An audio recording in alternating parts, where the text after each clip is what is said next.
అన్న ఎట్లా ఉంది లోపడంతా? లోపట అయితే మంచిగా ఉంది. అంతా కాంగ్రెస్ కే ఇస్తున్నారు. అందరూ వచ్చిన ఎట్లా వాళ్ళు ఏర్పాట్లు ఎట్లా ఉన్నాయి? మంచిగా ఉంది. పోతున్నాం 2 నిమిషాలలో అయిపోతుంది. మంచిగా చేస్తారు లోపట అయితే. ఎట్లా బ్యాలెట్ లో కలర్ ఫోటోలు వస్తా ఉన్నాయంట మన రీడియం ఆ బ్యాలెట్ లో ఎట్లా ఉంది? అది ఎట్లా అంటే మిషన్ నొక్కితే వస్తాయి కదా. ఇవి కలర్ ఫోటోలు కలర్ ఫోటోలు ఏమి వస్తలేవు. క్యాండిడేట్ ఫోటో వస్తుంది. కాంగ్రెస్ ఫోటో కనిపిస్తుందా? కనిపిస్తుంది. ఏమన్నా ఇబ్బందులు ఏమన్నా ఏం ఇబ్బంది లేదు. మంచిగా అవుతుంది మొత్తం నీట్ గా. అట్లేం లేదు. మన పోలీసు వాళ్ళు ఎట్లా అంటారు? ఏమంటారు? పోలీసు వాళ్ళు ఏమంటలే, మంచిగా రిసీవ్ చేసుకుంటున్నారు. మొత్తానికి అయితే మంచిగా జరుగుతుంది. నవీన్ అన్న గెలుస్తాడు. 1 సైడ్ అయితే బీజేపీ కాంగ్రెస్ గెలుస్తుంది. టిఆర్ఎస్ అయితే ఏం చేయలేదు ఇక్కడ. నవీన్ అన్ననే గెలుస్తాడు 100%. లోపల ఎట్లుంది మొత్తం? మంచిగా ఏర్పాట్లు మంచిగా చేసిరా? చేసినాం. అంటే కనిపిస్తున్నాయా? అంటే కనిపిస్తుంది. గుర్తులని కనిపిస్తుంది. ఎట్లా గత ఎలక్షన్ కంటే ఇప్పుడు ఏమైనా మంచిగా మెరుగైన ఉన్నాయా? ఇప్పుడు బాగుంది. ఇంకా చాలా మంది యువత రావట్లేదు కదా, ఓటు వేయడానికి రావట్లేదు. అవును, చాలా ఊర్లోకి వెళ్ళి వచ్చింది మా అమ్మాయి. ఊర్లోకి వచ్చి 2 అమ్మాయిలు ఊర్లోకి వెళ్ళి వచ్చినారు. 6 గంటలకు కూర్చున్నారంట. ఇప్పుడు వచ్చినారు. ఇక్కడ ఏ ఊరమ్మా? ఏ ఊరికి? వరంగల్. వరంగల్ అంటే ఇక్కడనే ఉంటా కదా? వరంగల్ పోయినారు. అక్కడ నుండి కూడా తీసుకొచ్చిన మళ్ళీ ఇక్కడే ఉన్నాయి అన్న కోసం. మేడం ఎలా ఉంది? ఏర్పాట్లు ఎలా ఉన్నాయి? ఎట్లా అనిపిస్తుంది? అంతా బాగుంది. Everything is fine. అన్ని ఏర్పాట్లు బాగున్నాయి. లైక్ ఎక్కువ టైం కూడా పట్టలేదు లోపలికి వెళ్ళగానే. లైక్ విత్ ఇన్ 1-2 minutes లో everything was done. So first time voting, second time? ఇది ఫస్ట్ టైం నా ఓట్. ఫస్ట్ టైం ఎలా అనిపిస్తా ఉంది? బాగుంది. అంటే లైక్ ఏం ప్రాబ్లం లేకుండా ఈజీగా అయిపోయింది. వాళ్ళు గైడ్ కూడా చేస్తున్నారు. లైక్ ఇన్ కేస్ ఏం అర్థం కాకపోతే కూడా. సో చాలా మంది యువతనే అంటే చాలా మంది ఓటు వేయడానికి రావట్లేదు. ఏం చెప్తారు ఒక యువతగా, యువ ఓటర్ గా? అలా అని నేను అనుకోవట్లేదు. ఈ జనరేషన్ లో అందరు వేస్తున్నారు ఓట్. అదైతే పక్కా. ఎందుకంటే అందరికి అవేర్నెస్ ఉంది వేయాలి అని చెప్పి. సో అంటే అనుకున్న స్థాయిలో ఇప్పటికీ మధ్యాహ్నం సమయం అవుతుంది. ఓన్లీ 30% మాత్రమే పోల్ అయినట్టు కూడా తెలుస్తా ఉంది. ఇట్లా చూస్తా ఉంది. లైక్ అంటే యూత్కి ఏం చెప్తారు మెసేజ్? అంటే లైక్ అందరైతే ఓట్ వేయాలి. ఎందుకంటే అది మన రెస్పాన్సిబిలిటీ యాజ్ సిటిజన్ గా.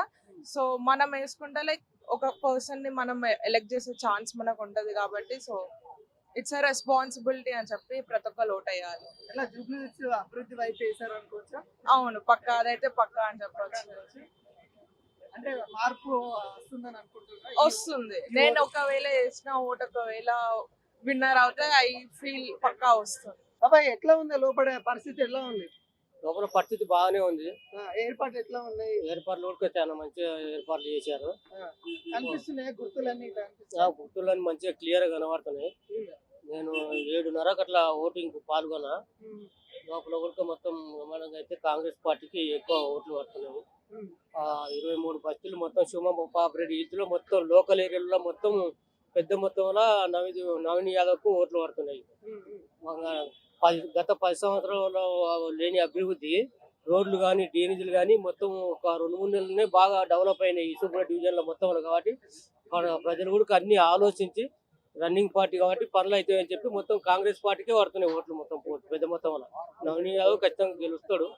30-35 క్యూ లైన్ లో కానీ మన ఇబ్బందులు లేదు. క్యూ లైన్ లో ఏమి ఇబ్బందులు ఏం లేదు. మంచిగానే ఉన్నాయి. ఏర్పాట్లు చాలా బ్రహ్మాండంగా. ఎంత టైం పడుతుంది? పొద్దున 7:30 పోయినా కాబట్టి ఏం పెద్దగా లైన్ లేదు. నేను ఒక ఖాళీ అరగంటలోనే ఓటు.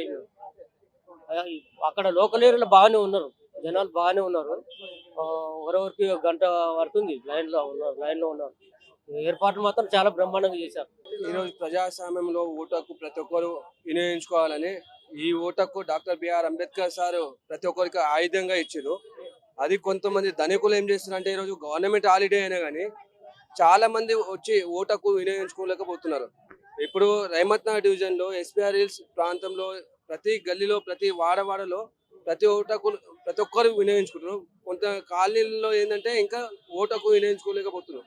ఆ ఓటు హక్కు ప్రతి ఒక్కరు వినియోగించుకుంటే ప్రజాస్వామ్యంలో మన హక్కును మనం కాపాడుకునే వాళ్ళమైతే, మనం మంచి నాయకుని ఎంచుకునే వాళ్ళమైతే. ఈరోజు కాంగ్రెస్ కి అధిక మెజారిటీతో గెలవబోతున్న నవీన్ యాదవ్ కూడా కృతజ్ఞతలు చెప్తున్నాం.